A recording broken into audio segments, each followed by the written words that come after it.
The neighbors said they never heard a thing.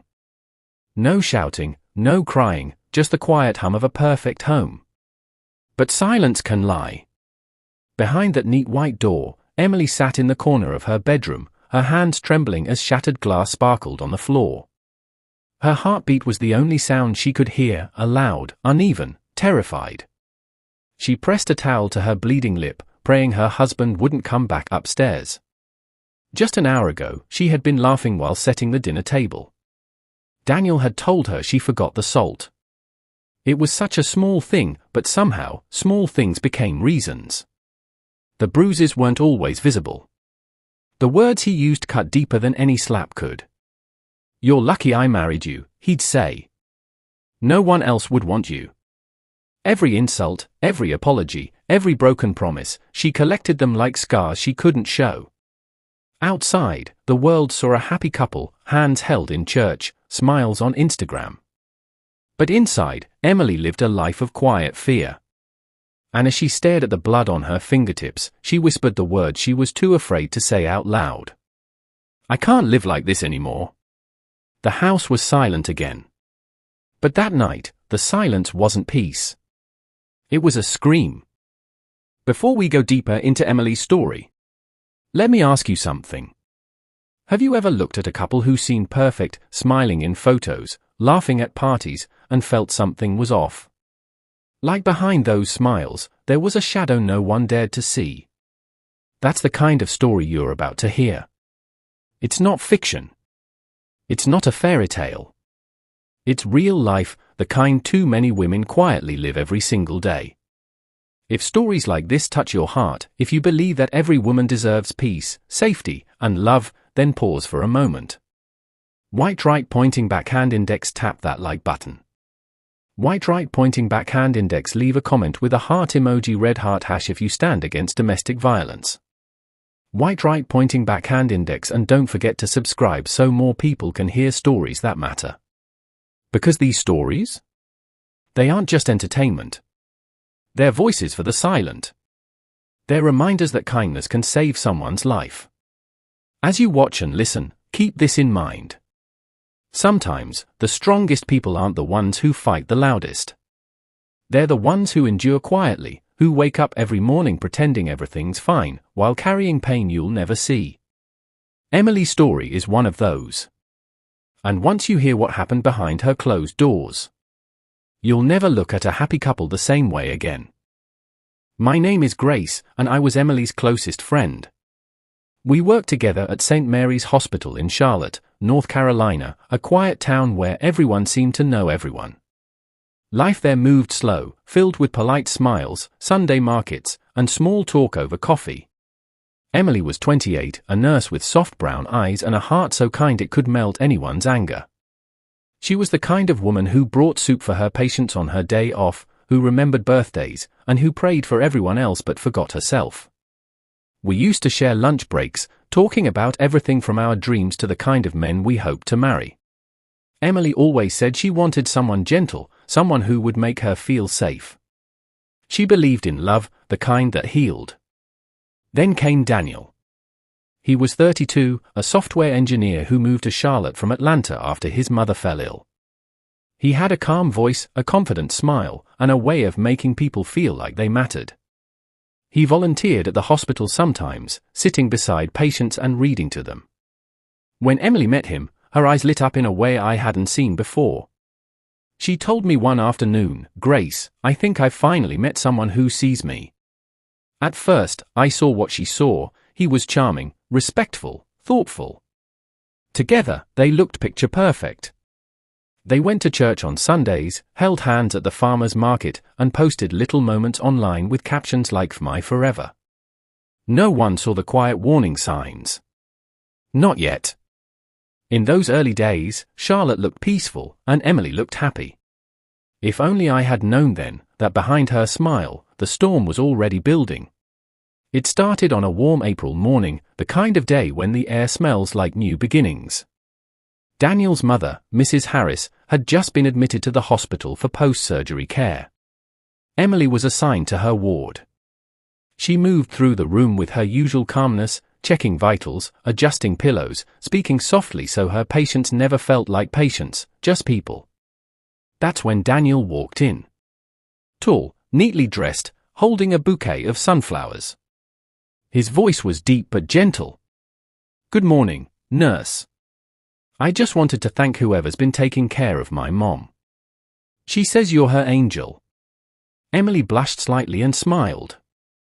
"Your mom's easy to care for. She keeps telling us stories about her son who works too hard." Daniel chuckled. Guilty as charged. From that small moment, something warm flickered between them. He started visiting every evening after work. Sometimes, he brought coffee for Emily and the other nurses. Other times, he'd stay a little longer just to talk. Their conversations were effortless: books, childhood, music, faith. Emily told me later how surprised she was that he remembered little details about her. "He listens, Grace. Like, really listens," she said, her eyes bright. When Mrs. Harris was discharged 2 weeks later, Daniel came back, not for his mother, but for Emily. He waited for her outside the hospital gate, holding 2 cups of coffee. "I figured you'd be tired after your shift," he said. "Can I walk you home?" That was the start. They began meeting for quiet dinners, late-night walks, and coffee dates after her shifts. He'd bring her flowers, send her good morning texts, and show up with her favorite snacks when she worked overtime. Everyone at the hospital adored him. The nurses teased Emily, calling him the gentleman from 3B. And honestly, he seemed perfect. The way he looked at her, protective, proud, like she was his whole world, it made people believe in love again. I remember saying to her once, "Emily, he seems too good to be true." She laughed and said, "For once, Grace, maybe that's a good thing." If only she had known how right I was. Because sometimes, too good to be true, is exactly that. The months that followed felt like something out of a dream. Daniel and Emily became inseparable. They spent weekends exploring small cafes, visiting bookstores, and taking long drives through the Carolina countryside with soft music and open windows. Emily often sent me pictures, her hair flying in the wind, Daniel's hand in hers, both smiling like the world had finally given them peace. "He treats me like I'm the only woman on earth," she told me one night as we sat in my apartment, sipping tea. Her eyes were glowing. "He opens doors, he listens, he prays with me. Grace, I think this is it." Daniel was thoughtful to everyone, at least in public. He sent flowers to her workplace, brought lunch for her co-workers, even helped clean the church on weekends. People called them the perfect couple. And for a while, they were. He proposed after 8 months. It wasn't extravagant, just a sunset by the lake, a quiet promise, and a ring that glimmered like her tears. Emily said yes without hesitation. Their wedding was small, simple, and full of joy. She wore a white lace dress, her smile brighter than the summer sun. Daniel stood beside her, confident and calm, whispering forever as he kissed her forehead. At first, married life was everything she'd dreamed of.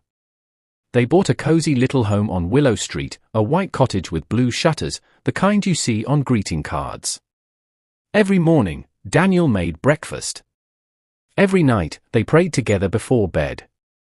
But small cracks began to show, so quietly that they almost went unnoticed.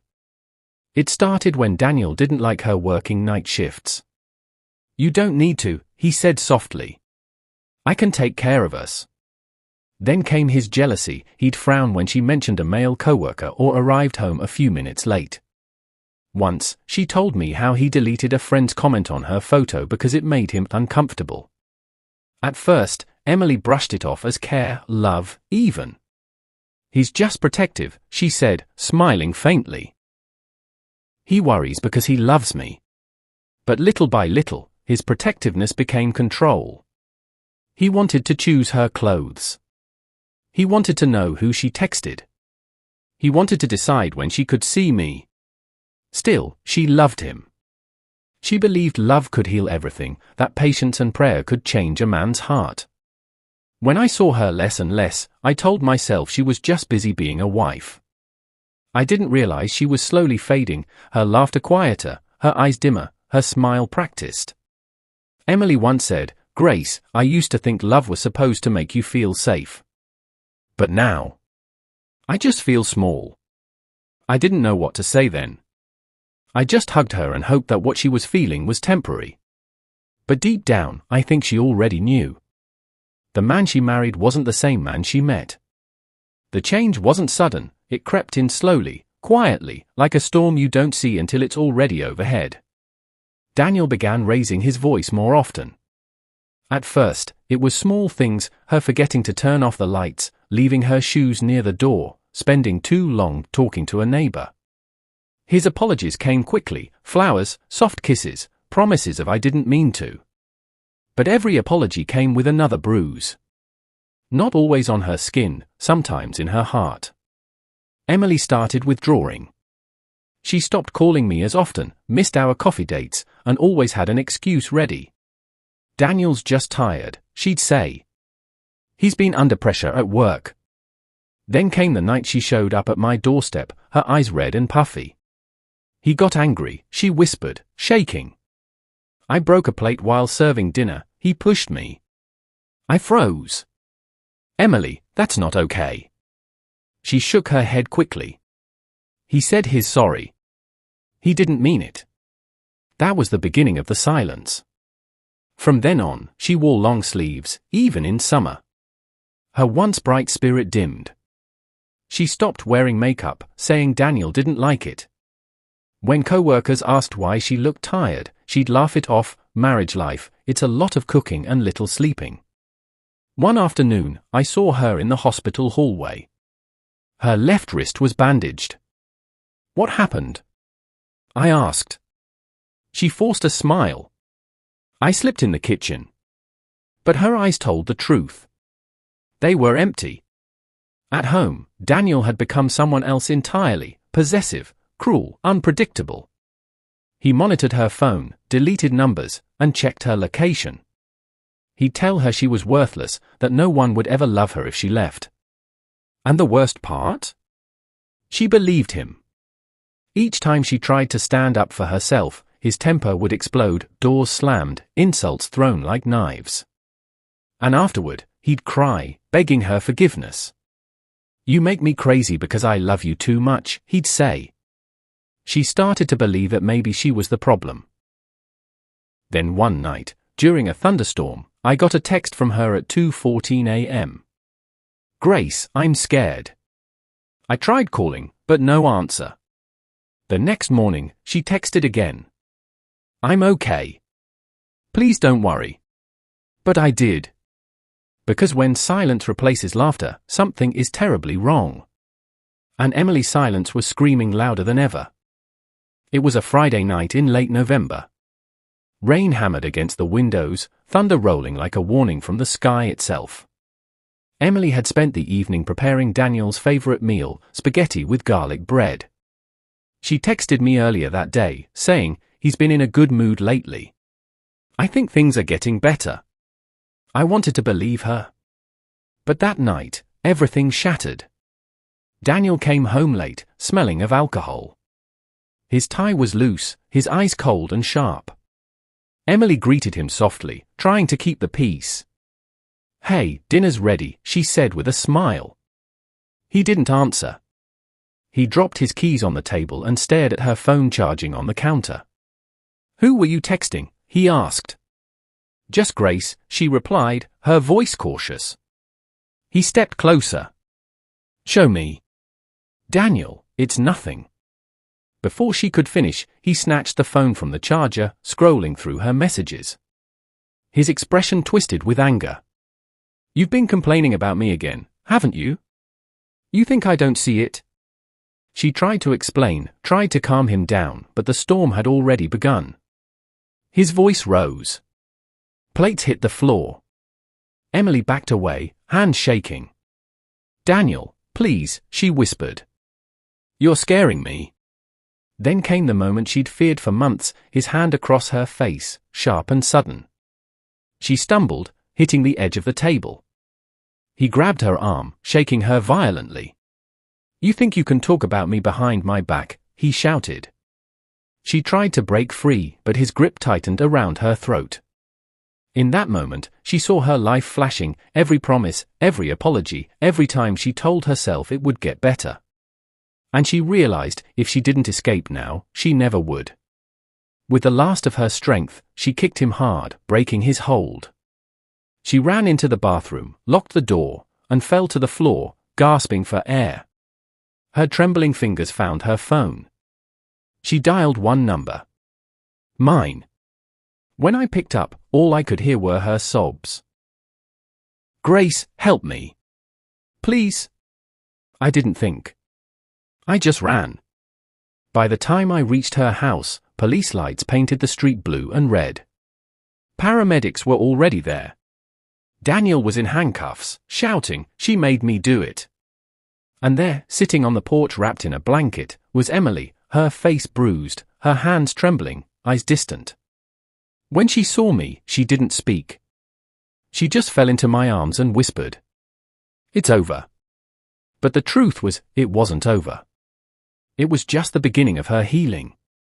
The weeks after that night were a blur of hospitals, police statements, and tears that never seemed to end. Emily stayed with me for a while. She couldn't sleep without waking up in panic. The smallest noise, a door creaking, footsteps outside, made her flinch. Sometimes she'd stare out the window for hours, silent, her mind replaying everything she'd survived. Daniel was arrested for assault and held in custody. The court later granted a restraining order, but paperwork couldn't erase the fear she carried inside. For a long time, Emily blamed herself. Maybe if I hadn't made him angry, she'd whisper. Maybe if I'd loved him better. And I'd tell her, over and over, "No, Emily. You did nothing wrong. You were just trying to survive." Healing didn't come easily.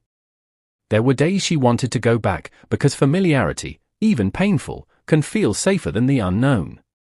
But then she'd remember that night. The look in his eyes. The hand around her throat. And she knew she could never return. Slowly, she began to rebuild her life. She found a small apartment near the hospital, filled it with sunlight and flowers, something Daniel never let her keep because he said they were messy. She started therapy and joined a women's support group. For the first few sessions, she just listened, but soon she began to speak. When she did, it was powerful. She told her story, the fear, the silence, the guilt, and as she spoke, other women in the room nodded through tears. She realized she wasn't alone. Months later, Emily returned to work. The hospital welcomed her with open arms. The first day she put on her nurse uniform again, she stood in front of the mirror and whispered, "You're stronger than what broke you." She started volunteering in outreach programs for domestic abuse survivors. She spoke to women who were still trapped, offering them courage and a listening ear. Her smile returned, not the practiced one she used to hide pain, but a real one, gentle and brave. And for the first time in years, she laughed again. One evening, we sat on her balcony, watching the sunset. She turned to me and said, "Grace, I thought I lost everything. But maybe I just found myself." I smiled through tears. "You did, Emily. You found your voice." Daniel's name stopped coming up after a while. He became part of a past she no longer feared. Her scars remained, but they told a story, not of weakness, but of survival. And every morning, when she left for work, she'd whisper her new prayer. "God, thank you for another day, free." When I look back now, Emily's story isn't just about pain, it's about courage. She taught me that sometimes, the strongest people aren't the ones who fight the loudest, they're the ones who survive quietly, who find the strength to walk away even when they're broken. Love isn't meant to hurt. It isn't control, or fear, or silence. Love doesn't leave you apologizing for being yourself. It doesn't make you question your worth. For a long time, Emily believed that if she just loved harder, prayed more, stayed patient, he would change. But the truth is, no amount of love can heal someone who chooses to hurt you. Her story reminds us that abuse doesn't always start with a hit. It starts with control, isolation, and words that slowly make you feel small. It starts with excuses like, "I was just angry," or "you made me do it." And it grows until silence becomes the only way to survive. But silence doesn't protect the victim. It protects the abuser. Emily's bravery broke that silence. And in doing so, she gave voice to every woman who's still hiding her pain behind a smile. So if you're watching this and you see yourself in her story, please, reach out. Tell someone. Because there is life, peace, and healing after fear. Emily's scars will never fully fade, but now they shine as proof of her survival. And every time I hear her laugh, I'm reminded. Even when silence screams, the truth can still find its way out. Before you scroll away, take a moment. Somewhere, right now, there's another woman sitting in the dark, just like Emily once did, wondering if the pain she's living through is normal. Wondering if staying quiet will keep the peace. Wondering if love is supposed to hurt this much. If Emily's story touched your heart today, don't just watch, be part of the change. Speech balloon, leave a comment with a red heart hash if you stand against domestic violence. Bell, subscribe for more true emotional stories that give voice to the voiceless.